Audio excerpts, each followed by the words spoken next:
नमस्कार मित्रांनो, मराठी बोध या चॅनलमध्ये आपलं स्वागत आहे। मी रीता शर्मा। माझ्या लग्नाला 3 वर्षे झालेली आहेत। माझे पती सुशील हे एका प्रायव्हेट संस्थेत मोठ्या हुद्द्यावर आहेत। त्यांचा पगार खूप जास्त आहे। आम्ही एक क्लबही जॉईन केला आहे। त्या क्लबमध्ये माझ्या मैत्रिणी अगदी 20 ते 50 शिकल्या आहेत। त्या सर्व चांगल्या घरच्या आणि पैसेवाला आहेत। मी एक मॉडेल असल्याने ब्युटी पार्लर आणि जिम रेग्युलर करते, त्यामुळे माझे शरीर अगदी फिट असते। ही गोष्ट आहे एका राजेश नावाच्या मसाजची। पण इतक्यातच मी शहरातल्या एका नव्या पार्लरबद्दल माझ्या मैत्रिणींकडून ऐकलं होतं। त्या पार्लरची तारीफ करत होत्या, म्हणून मग मीही तिथे जायचं ठरवलं। सुशील कंपनीत गेल्यावर लगेच मी पार्लरला जायला तयारी करायला लागले। पार्लरमध्ये पोहोचल्यावर तिथल्या स्टाफने मला लगेच ओळखलं। त्यांनी माझं जोरदार स्वागत केलं आणि मालकाला बोलावलं। मालकही माझ्यासारख्या मॉडेलला त्याच्या पार्लरमध्ये बघून फार खुश झाला आणि मला पार्लर जॉईन करण्यात खूप मोठी सूट दिली। मी तिथे दर आठवड्याला जायला लागले। त्या पार्लरमध्ये भरपूर सोयी सुविधा होत्या। स्टीम बाथ, सोना बाथ, स्विमिंग पूल, बॉडी मसाज, तसेच विविध प्रकारचे फेस पॅक, हे सर्व मी ट्राय करायला लागले।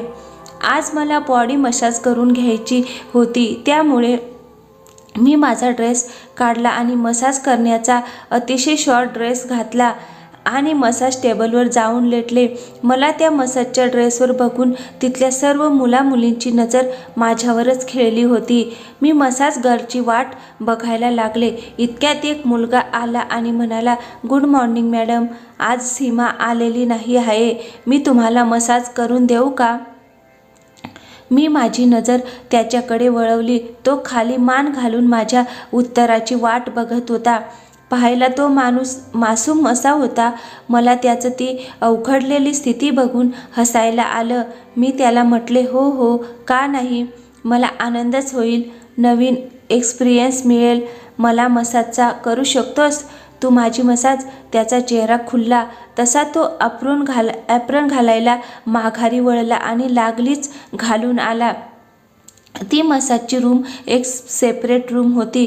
नेहमीप्रमाणे मी माझा तो मसाजचा ड्रेस काढला। आता मी माझ्या छोट्याशा ब्रा आणि पॅन्टीवरच होते। मी पोटावर लेटून त्याच्या मसाजची वाट बघायला लागले। तसा तर तो जवानच होता, त्यामुळे माझे कसलेले पुठ्ठे बघून त्याला नक्कीच आज काहीतरी होत असल्याचं मला जाणवलं। तसा त्याचा स्पर्श नाजूकच होता, पण त्याची मसाज मला उत्तेजित करायला लागली होती। तो माझ्या मांड्यावरून हात फिरवत माझ्या चुथड्यावर आला। त्याने माझ्या शरीरावर चांगलं मसाज ऑइल लावलं होतं। त्याचे हात माझ्या शरीरावर चांगल्या प्रकारे फिरत होते। कधी त्याचे हात माझ्या पॅन्टीकडे अगदीच जागेत यायचे। मला तर वाटायचं की हा मुद्दामच मला स्पर्श करायला बघत तर नाही आहे ना, पण नाही, तो अगदी प्रोफेशनलच होता। तो माझ्या मांडीवर आला आणि अतिशय चांगल्या प्रकारे मसाज करायला लागला। माझ्या छातीवर त्याचे हात येत असताना मला वाटत होते की त्याने माझी छाती दाबावे, कारण आता मी चांगलीच उत्तेजित झाले होते। मग त्याने मला पाठीवर लेटायला सांगितले। मी लेटले तसे माझे मोठे उभार आणखीन वर उठले। तो माझ्या पोटावर, माझ्या छातीवर, मांड्यांवर मसाज करायला लागला। तशी माझ्यातली कामाग्नी पेटायला लागली। माझं मऊ कडक व्हायला लागले। अचानक मसाज करताना त्याने माझे माऊ दाबले तशी मी एकदम दचकून उठले आणि त्याचा हात धरला। मला हा स्वतःचा अपमानच वाटला। भलेही मी उत्तेजित झाले होते आणि मला स्पर्श हवासा वाटत होता, पण माझ्यासारखा मॉडेलला एका मसाजवाल्याने माझ्या छातीला स्पर्श करावा या क्षणिक विचाराने माझा हात त्याच्यावर उठला आणि मी उठून ड्रेस लावत बाहेर पडले। त्याचा नशा पूर्ण उतरला होता। मी तणतणत पार्लरच्या मॅनेजरला त्याची तक्रार केली आणि तिथून निघून गेले। त्यानंतर त्या लेडी मॅनेजरने त्यालाही चांगलं सुनावलं व शिक्षा केली। दुसऱ्या दिवशी सकाळी तो मला माझ्या घराच्या आसपास भटकताना दिसला। मला चौकीदाराने फोन केला की त्या दिवशीच्या मसाज करणाऱ्या मुलाला तुम्हाला भेटायचं आहे म्हणून। सुशील जॉबला गेला होता, त्यामुळे मी चौकीदारला त्याला आतमध्ये पाठवायला सांगितलं. त्या मुलाचं नाव राजेश होतं. घरात येताच त्याने माझे पाय पकडले आणि माझी माफी मागायला लागला. एका स्त्रीचे मन असल्याने मीही त्याला लगेच माफ केलं. तो मला ब्युटी पार्लरच्या मॅनेजरला परत कामावर घेण्याबद्दल फोन करायची विनंती करायला आला होता. मला त्याच्याबद्दल दया निर्माण झालीच होती, पण त्याचबरोबर माझ्यात काम भावनाही निर्माण झाली होती. मला त्याच्याकडून करून घ्यायची इच्छा होत होती. मला त्याची छेड काढण्यात मजा यायला लागली. मी त्याची छेड काढत म्हणाले, बरं मी करते फोन, पण त्याआधी तुला त्या दिवशीसारखी मसाज आता इथे करावी लागेल. तो दचकला. तशी मी माझा नाईट गाऊन काढले आणि त्याच्यासमोर ब्रा आणि पॅन्टीवरच उभी राहिले. मी त्याला म्हणाले, आता मला फुल बॉडी मसाज हवा आहे. हा पार्लर नाही तर माझं घर आहे, त्यामुळे काढ माझी पॅन्टी. तो एकदम घाबरला आणि नाही नाही म्हणायला लागला. मी मोठ्याने असले आणि म्हणाले, अरे काय नाही, नाहीतर फोनच करणार नाही मी तुझ्या मॅनेजरला. बरं चल मग, तर आधी तू तुझं पॅन काढ. तो चांगलाच घाबरला आणि म्हणाला, नाही मॅडम, मी माफी मागितली आहे ना, प्लीज मॅडम असं नका करू. मी म्हणाले, ठीक आहे, नाही करत मी फोन तुझ्या मॅनेजरला. तसा त्याने त्याची पॅन्ट उतरवली. तो आता टी शर्ट चड्डीवरच माझ्या समोर उभा होता. तो एवढा घाबरला असूनही माझी एवढी आकर्षक बॉडी बघून त्याचा उठलाच होता. मी त्याच्याजवळ जात त्याच्या पोटावर हात फिरवत म्हणाले, तुझे शरीर तर खूपच कडक आहे रे, जिम जातोस काय? तो घाबरत म्हणाला, नाही नाही मॅडम, माझी नोकरी जाईल हो. नोकरी कशी जाईल? असं म्हणत मी त्याची टी शर्ट काढले आणि त्याच्या छातीवरून हात फिरायला लागले. त्याला सर्व काही कळत होतं. त्याला माझ्या डोळ्यातली काम वासना दिसत होती आणि इकडे माझं अस्सल रूप बघून त्याचाही आणखीन कडक व्हायला लागला होता. थांबा ना मॅडम, आणखी नका सतावू मला, तो म्हणाला. त्यावर मी म्हणाले, हो का? आणि त्या दिवशी तू मला सतावलंस त्याचं काय? तो माझे बाहू दाबला होता ना, मी दाबू का तुझं हे? असं म्हणून मी हलकेच त्याच्या दाबले.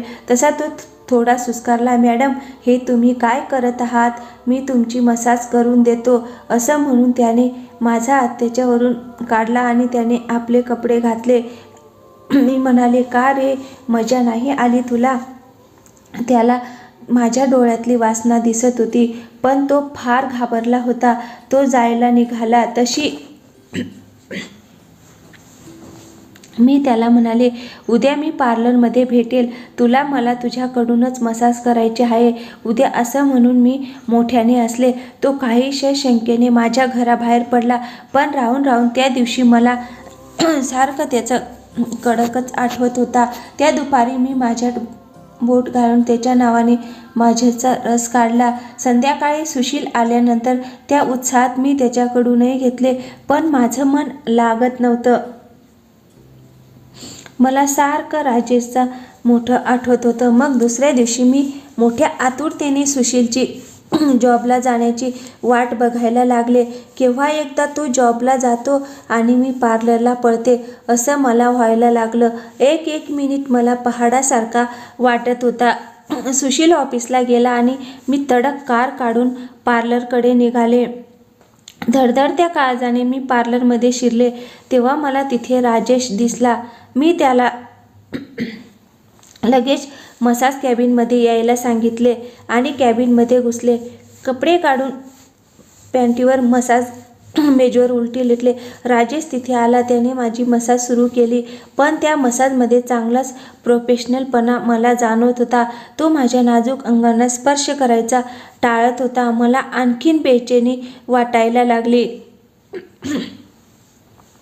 मी पाठीवर लेटले आणि तो माझ्या पोटावर हात फिरवायला लागला.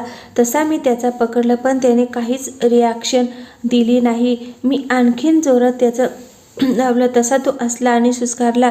मग मीही असले. मी त्याला म्हणाले, राजेश कर ना काहीतरी. राजेश म्हणाला, काय करू मॅडम, सांगा ना तुम्ही, मी करेन ना तसं. तो असं म्हणताच मी परत पोटावर लेटले आणि माझ्या हलवायला लागले. त्याला माझा इशारा समजला आणि तो माझ्यावर मसाज करायला लागला. त्याला अगदी माझ्या तोंडाजवळ होता. फक्त त्याची काढण्याची वेळ होती आणि मी तो तोंडात घेऊ शकले असते. मी म्हटले, राजेश तुझं तर फारच कडक दिसत आहे रे, काढ ना त्याला बाहेर, मला दर्शन घेऊ दे.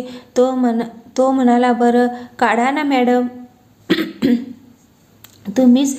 मी लगेच अंचड्डी खाली खेचली आणि त्याचा कडक मी माझ्या तोंडात भरला आणि सरळ चुसन सुरू केलं. इकडे त्यांनी माझ्या ब्राची पट्टी खोलली आणि ब्रा एका बाजूला केली. तसे माझे मोकळे झाले. तो माझ्या पाठीवर हात फिरवत माझ्या टेबलावर दबलेले मऊ दाबायला लागला. मग त्याने माझी ह्याच्याच खाली उतरवली आणि माझ्या उघड्यात बोटे घालून मसाज करायला लागला. मी आता त्याचा घ्यायला उतावीळ झाले होते. मी परत माझ्या पाठीवर लेटले आणि त्याला म्हणाले, राजेश आज माझ्या बॉडीची अगदी आतमधून मसाज कर. त्याला काय करायचे ते समजलं आणि तो त्या मसाज टेबलवर चढला आणि त्याने त्याचा माझ्यामध्ये घातला आणि मला ठोकायला लागला. मी त्याच्या पाठीचा गच्च आवळून धरले होते. माझ्या पायाने मी त्याची कंबर पकडली आणि तो मला करू लागला. मी हळू आवाजात कणत होते. मी त्याला म्हणत होते, राजेश घरी येऊन कर ना असली मालिश. तो म्हणाला, हो मॅडम, आता माझी भीती गेलेली आहे. मी तुमच्या घरी येऊन तुम्हाला देतो मसाज. माझे शरीर तेल लावल्यामुळे ओले झाल्याने त्याचा पटापट माझ्या आत बाहेर होत होता. एका मॉडेलला खुशी मला त्यांच्या चेहऱ्यावरून दिसत होती आणि आता त्याच्या चेहऱ्यावर भीती नव्हती तर काहीतरी जिंकल्याचा गर्व होता आणि मलाही त्या कोवळ्या युवकाकडून करून घेण्याचा आनंद मिळत होता. बाहेर बरेच लोक असल्याने आम्हाला आटोपता घ्यावे लागले. त्याने काही जोराचे ठोके लावले आणि त्याचे सोडलं. एका मॉडेलच्या त्या मसाजवाल्याने आपलं सोडलं होतं. मग आम्ही दोघेही उठलो आणि कपडे घातल्यावर मी त्याला 1000 रुपये टीप दिली. यानंतर तो नेहमीच माझ्या घरी येऊन माझी मसाज करणार होता.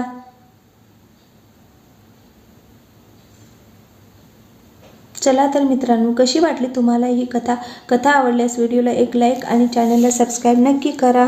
अशाच नवनवीन कथा पाहायला आमच्या चॅनलला सबस्क्राईब नक्की करा. थँक्यू. धन्यवाद फ्रेंड्स.